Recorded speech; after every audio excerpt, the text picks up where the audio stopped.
स्वागत है आप सभी का आपके अपने channel all is one exam में। उम्मीद करते हैं आप सभी अच्छे होंगे और अपनी तैयारी को अच्छे से कर पा रहे होंगे। जैसा कि आपने बोला था कि बीएड फर्स्ट ईयर का जो इंफॉर्मेशन एंड कम्युनिकेशन टेक्नोलॉजी का जो क्वेश्चन पेपर है उसको करा दीजिए। तो आपकी डिमांड को देखते हुए हम इस क्वेश्चन पेपर को कराने वाले हैं और ये आपका सरल पेपर है जिससे हम कराने वाले हैं। तो बिना किसी देरी के आइए क्वेश्चन पे चलते हैं। आपका जो पहला क्वेश्चन है ये है कंप्यूटर का कौन सा भाग आधा प्रणाली है। तो बताइए प्रिंटर है या सीपीयू है या कीबोर्ड है या प्लॉटर है। अगर हम बात करें कि कंप्यूटर में जो है डिवाइस होती है, इनपुट होती है और आउटपुट होती है। इनपुट बोलते हैं जो कमांड को देता है, जैसे कि कीबोर्ड हो गया और आपका माउस हो गया, ठीक है। तो अगर इसके राइट आंसर की बात करें तो इसमें हो जाएगा कीबोर्ड हो जाएगा।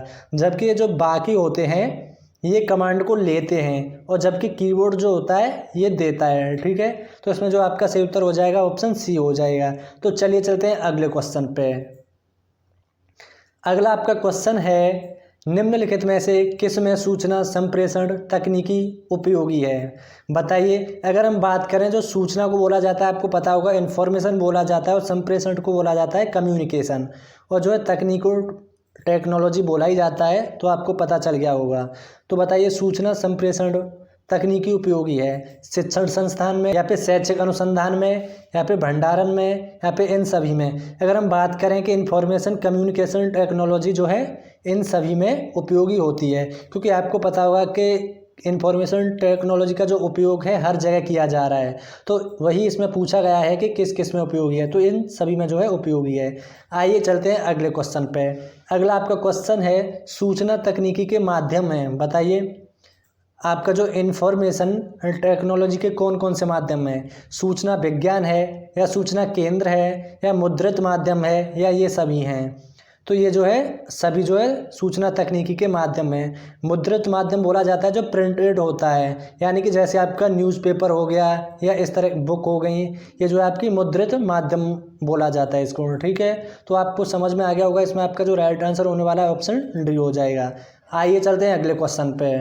अगला आपका क्वेश्चन है सूचना का आशय उस विस्तृत ज्ञान व्यवस्था से है जो मानव कल्याण के लिए प्रत्येक विषय पर प्रत्येक व्यक्ति के लिए प्रत्येक स्थान पर उपलब्ध होती है। यह कथन किसका है। बताइए प्रोफेसर एस के दुबे का है या फिर श्रीमती आर के शर्मा का है या फिर ए बरौलिया का है या फिर रायवर्न का है। बताइए इसका सही आंसर कौन सा हो जाएगा।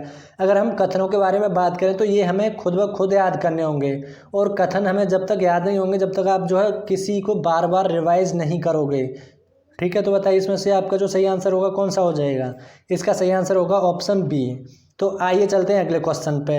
अगला आपका क्वेश्चन है शिक्षा में सूचना व संप्रेषण तकनीकी का कार्य क्षेत्र क्या है। बताओ शिक्षक लक्ष्यों का निर्धारण या फिर व्यूह रचनाओं और युक्तियों का चयन या फिर ए और बी दोनों या फिर इनमें से कोई नहीं। बताओ आपके ऑप्शन ए जो है समझ में आ रहा होगा कि शिक्षक लक्ष्यों का निर्धारण, ठीक है। अगर हम ऑप्शन बी को समझने की कोशिश करें तो आपको पता होगा व्यू शब्द का मतलब, आपने अगर महाभारत देखा होगा तो उसमें देखा होगा कि उसमें व्यूह रचना पहले की जाती थी। व्यूह रचना क्या होती थी, वो जो है किसी युद्ध को जो जीतने के लिए एक अपना सिस्टम बनाया जाता था कि हमें कैसे युद्ध करना है, ठीक है।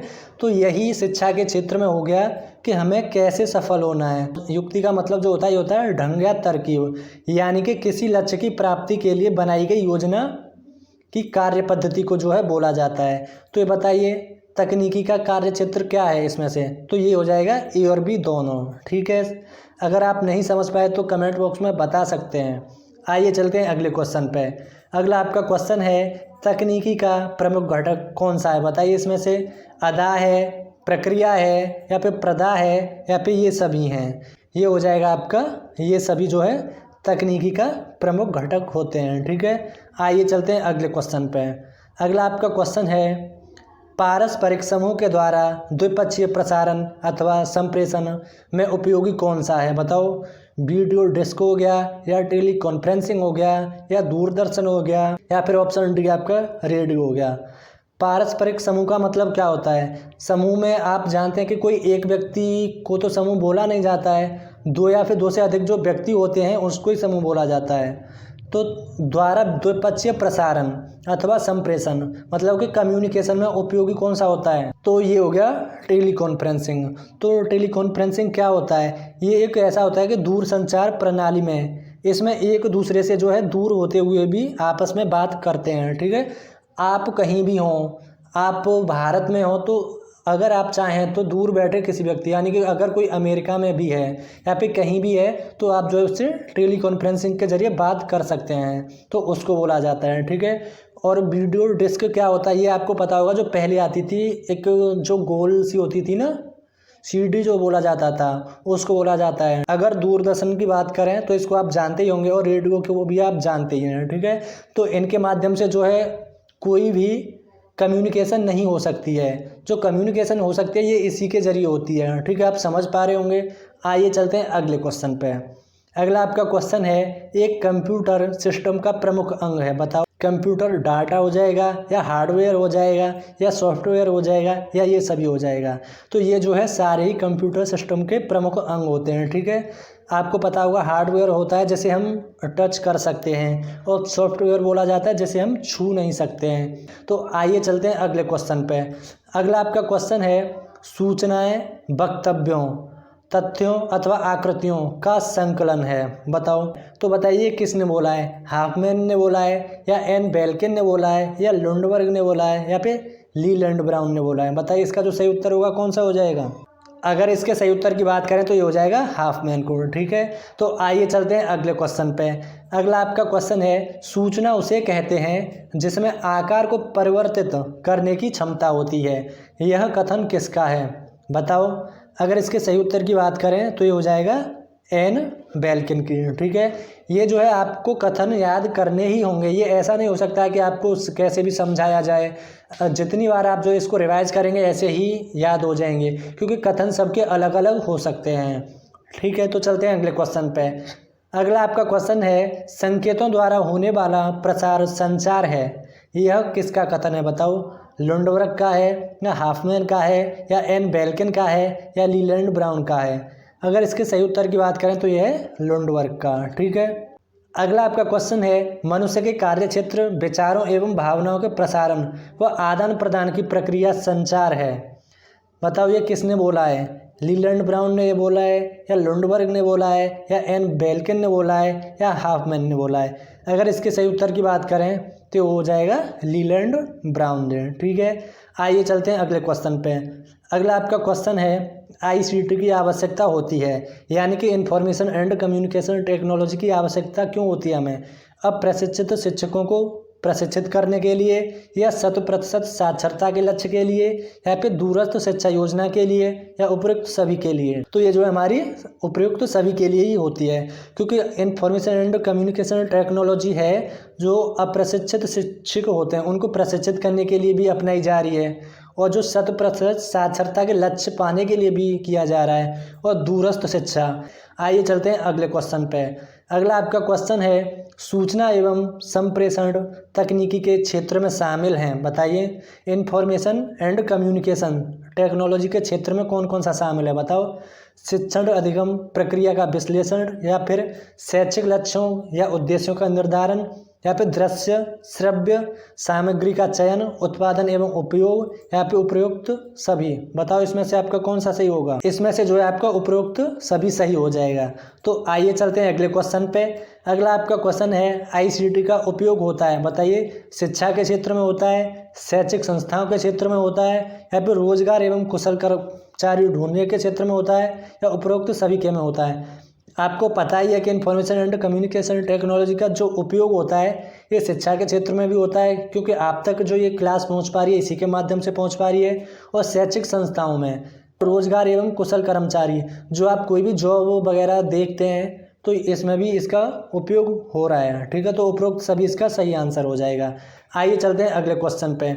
अगला आपका क्वेश्चन है, आईसीटी का गुण है, बताइए। आईसीटी द्वारा कार्यों को बहुत सरलता से व्यवस्थित किया जा सकता है, और आपका कागजी कार्यवाही तथा रद्दी का बोझ कम हो गया है, या फिर इसके माध्यम से योग्य व्यक्तियों को सरलता से रोजगार उपलब्ध हो जाता है, या उपरोक्त सभी।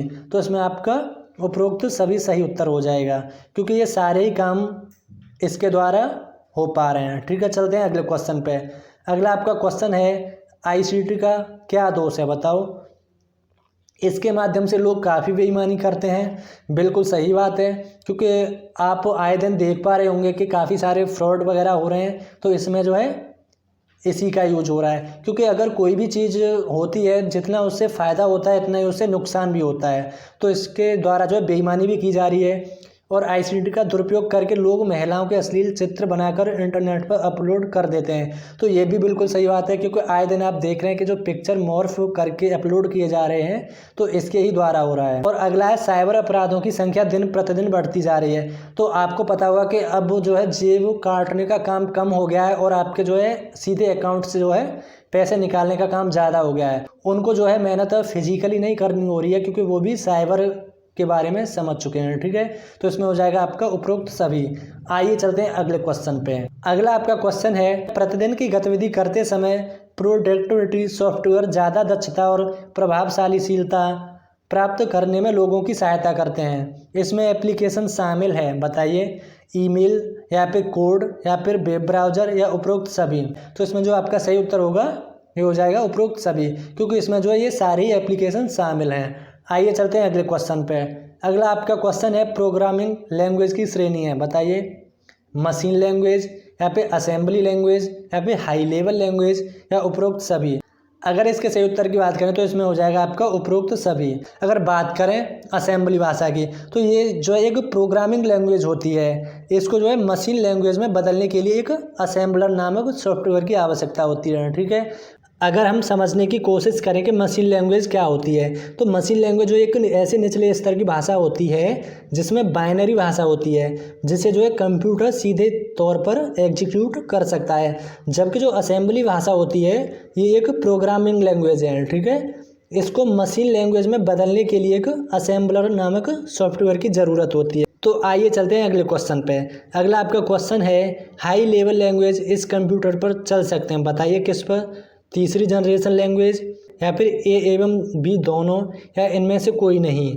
अगर इसमें सही उत्तर की बात करें तो ये हो जाएगा ए और बी दोनों। ठीक है, आइए चलते हैं अगले क्वेश्चन पे। अगला आपका क्वेश्चन है तकनीकी अभिसरण से क्या तात्पर्य, बताइए तकनीकी क्रिया से या तकनीकी प्रयोग से या तकनीकी परिवर्तन से या तकनीकी सहायता से।